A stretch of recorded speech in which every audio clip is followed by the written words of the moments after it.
Well, the founding of the State of Israel is a miracle.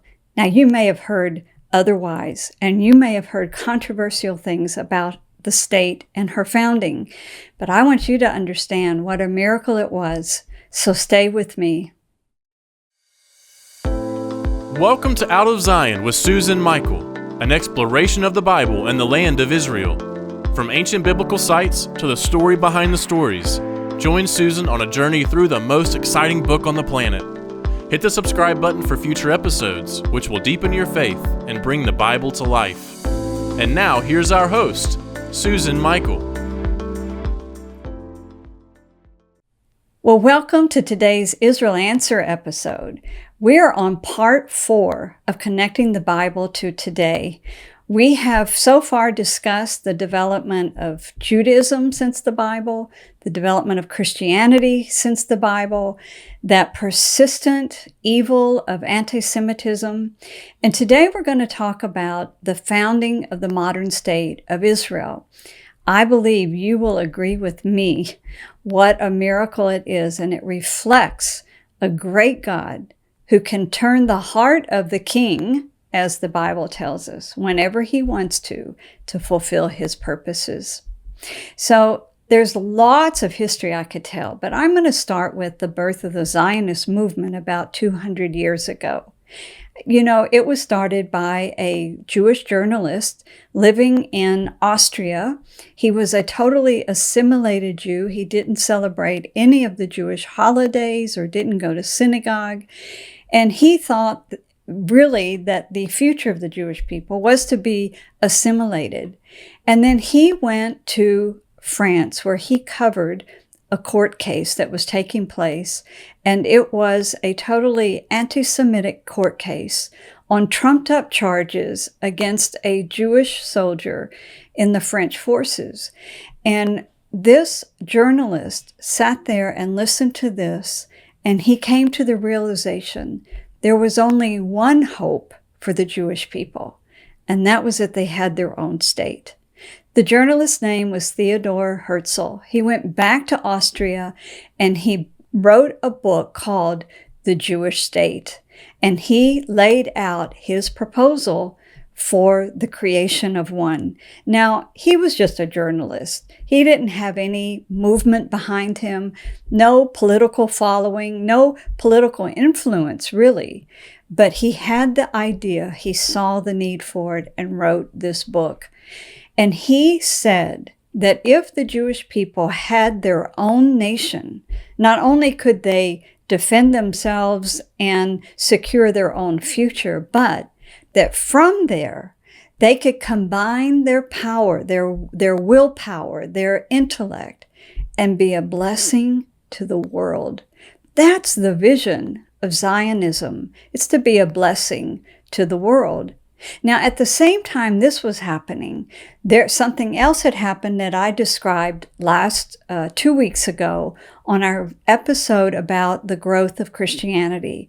That was that the Bible had been translated into the everyday language through the printing press. It had been distributed in mass quantities. And now there were a whole new segment of Christianity that was growing. And it was the Bible-based segment, or the evangelical segment of Christianity. And it became so strong in England and this movement taught from the scriptures. They saw in the scriptures that God had made all these promises to the Jewish people, and that one day they would be restored to their ancient homeland. And so these early evangelical Christians in the UK were called Restorationists. They prayed for and they advocated for the restoration of the Jewish people to their homeland. Well, it just so happens there was one of these Bible-believing Christians in Austria, where Theodor Herzl lived, who had done a complete study of the book of Daniel, and he had come to the conclusion that 1897 was a key year in the return of the Jews to their ancient homeland. Well, it was in the late 1800s that Theodor Herzl had just written his book. And this evangelical Christian who was serving in the British Foreign Service, he was a chaplain in the British Embassy in Vienna, Austria. He's walking down the street and he looks in the storefront of a bookstore and he sees this new book by this Jewish journalist called The Jewish State. He buys a copy, goes straight home, reads it cover to cover, and then he goes to look for and find Theodor Herzl. When he does, he knocks on his door. Theodor Herzl opens the door, and this British chaplain says to him, "I have been waiting for you. You are the Moses that are going to lead the Jewish people home." And this is the beginning of the story of a really amazing friendship between this totally assimilated and secular Jewish journalist and this Bible-believing, evangelical, restorationist Christian chaplain of the British Foreign Service. And together, they beat the drums and they got before world leaders and they started a movement in support of the Jewish return to the homeland. And yes, in 1897, Theodor Herzl organized the very first Zionist Congress. And at that Congress, he referred to the few Christians that were in the audience, referred to them as Christian Zionists. Now, while all of this is taking place within Judaism and within Christianity, there was something else amazing taking place that honestly, I don't think the state of Israel would have ever been born had this not happened. That was that the great and the final Islamic empire called the Ottoman Empire was beginning to weaken and to decline, and they made the fatal mistake of siding with the Germans in World War I, and they lost. And so the Ottoman Empire then was broken up. It was over. It had all come to an end. And the Allied forces, which were the British, the French, and the Italians, with some support from the Russians, but they broke up the Ottoman Empire and they came up with a plan to divide it up into smaller nation states to serve the indigenous peoples of those various areas of the old Ottoman Empire. So what does this mean? This means that before World War I, the entire North Africa, Middle East, up into Turkey and even into Asia Minor was all one empire. And in the very middle of it was the ancient land of Canaan, the land of Judea and Samaria, the land that Jesus had lived in, the land we call today Israel. It was right there in the heart of this huge empire. If you had been a Christian in the late 1700s, 1800s, would you have believed that the Ottoman Empire would be broken up, that after 1,300 years of Islamic rule in that area, that it would be free for a Jewish state to be set up? That would take a lot of faith, if you ask me. But there were Christians that were praying for just that to happen. And for hundreds of years, Christians were praying for, preaching about, and advocating for the restoration of the Jewish people to their homeland. And the breakup of the Ottoman Empire not only set into place the legal context for the state of Israel to be formed, but actually it formed every nation state we have in the Middle East today, every single one of them. They did not exist before World War I. So not only is Israel's founding legal and legitimate, it's the same legal founding that every other country in the Middle East is based on. Just name it. Whether it's Iraq, Kuwait, Oman, United Arab Emirates, Saudi Arabia, Egypt, name it.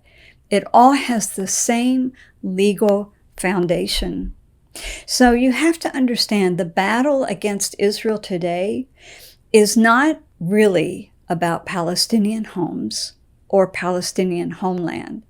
That's all kind of a recent invention to fight against Israel.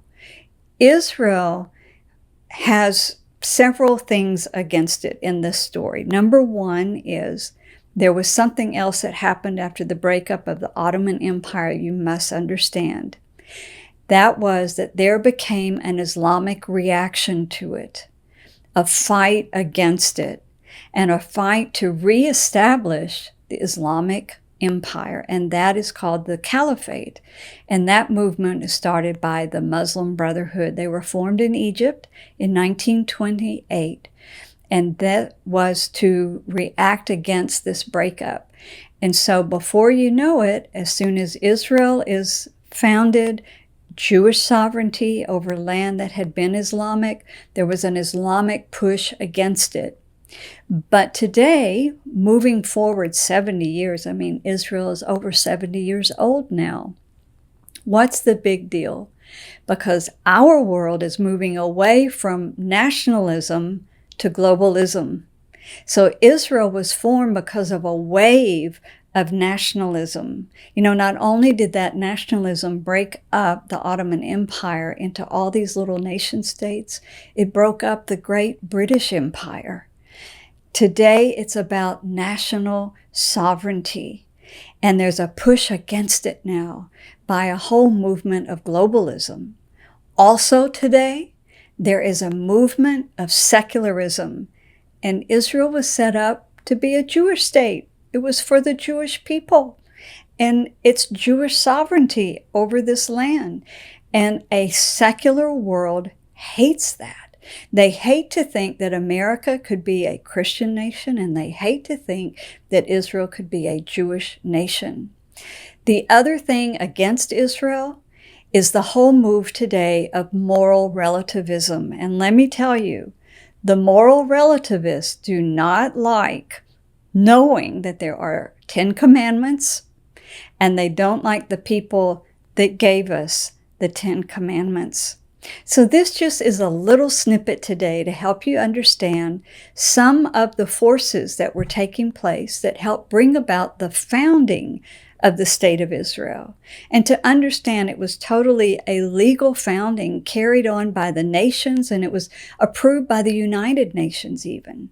But the fight against Israel is because of these other movements of Islamic movements or global secularism and moral relativism that do not like Israel and continually fight against her. So I hope that this little summary of many, many years of history and maybe a little oversimplification of it helps you understand, though, the big picture in Israel's founding.